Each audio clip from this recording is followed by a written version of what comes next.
अगर आप अच्छे से करते हो, समझ के करते हो, उसको टीचर की बात को फॉलो करते हो, तो आपको उसमें आपको 100% नंबर हमेशा मिलेंगे। आप कभी ना फेल होगे, ना आपकी कभी कंपार्टमेंट आएगी, ना आपको कभी डांट पड़ेगी किससे, टीचर से, ना मॉनिटर से, ना किसी और से, ना प्रिंसिपल से। लेकिन कुछ लोग क्या करते हैं कि सेवा को समझते हैं कि चलो ये तो घर की, जैसे घर में रोटी सब्जी बना रहे हैं। जब देखो होता है, हमारे घर में गुरुजी बैठे हैं, गद्दी लगी है, स्वरूप है, हम जैसे मर्जी उनको भोग लगा रहे हैं, खिला रहे हैं, पिला रहे हैं, सेवा कर रहे हैं, वो परवान है। लेकिन जब आप इतनी सारी संगत को बुलाते हो, 150, 200, 500, 1000, तो हमें उस समय अलग तरह के नियम को फॉलो करना चाहिए। बहुत लोग हैं, मैं आज यहाँ के लिए नहीं बोल रही हूँ, कई बार मुझे लोग बोलते हैं आंटी आप इसके ऊपर सत्संग डालना, तो मुझे नहीं मौका मिलता, पर बैठे बैठे सत्संग में गुरुजी वो थॉट्स दे देते हैं कि आज इसी के ऊपर बोल दो। तो जब भी गुरु के दरबार में आपको सेवादार सेवा देते हैं, आपको अपनी सेवा ही करनी होती है। ये नहीं कि किसी को चाय की सेवा मिली है तो वो जल प्रसाद दे रहा है, वो उठा के डिस्पोजेबल की सेवा कर रहा है, वो उठा के उसके जाके उधर जा रहा है, जल कुछ और डाल रहा है, नमकीन डाल रहा है। ऐसे नहीं है। जिसको जो सेवा में खड़ा किया उसको अपनी सेवा करनी है। और सेवा करने से भी पहले जो सबसे बड़ा नियम है, सेवादारों को बिल्कुल चुप रह के सेवा करनी है। मैंने पहले भी बोला था, यहाँ पे कोई हेलो हाय नहीं होता, कोई अंकल आंटी आपके रिलेटिव नहीं होते, कोई आपकी फ्रेंड्स नहीं होती हैं कि वो आ रही हैं, आपको देख लिया आज आप सेवा में खड़े हो, पहले आपको गले मिल रहे हैं।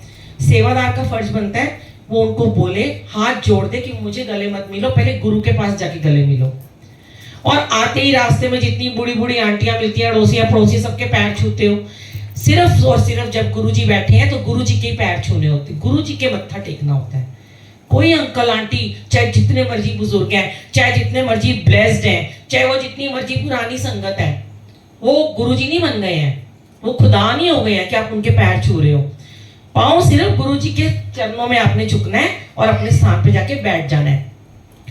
जब सत्संग शुरू हो जाता है ना संगत जी, तब आपको किसी को भी नहीं मिलना होता, ना ही स्माइल पास करनी होती है।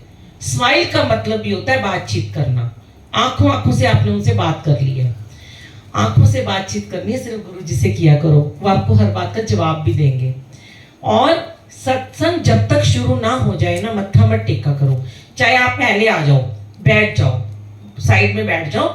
जब वेलकम बैंड होता है उसके बाद जब गुरु जी की जोत जगती है एक ओंकार से, जब परिवार वाले मत्था टेक लेते हैं, जल प्रसाद रख दिया जाता है, उसके बाद सब लाइन से जैसे माथा टेकते हैं तब टेका करो। और जैसे आपको सेवादार बोलते हैं लाइन में आओ, लाइन में ही आना चाहिए। जहां आपको सेवादार बोलते हैं अपने स्थान पे बैठो, अपने स्थान पे ही आपको बैठना चाहिए। ये नहीं कि कोई उठ के गया वॉशरूम गया तो फटाफट उसकी जगह पर टेक लगा के आप बैठ गए हो।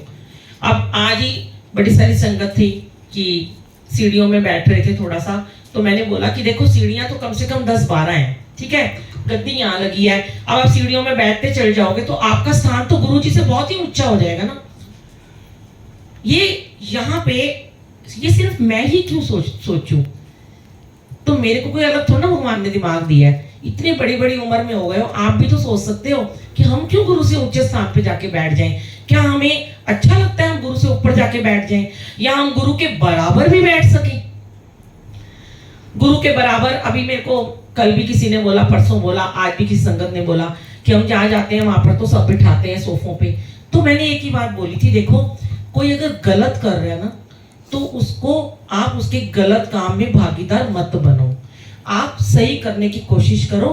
क्या पता आपको सही देखकर दूसरा गलत करने वाला शायद सही करना शुरू कर दे।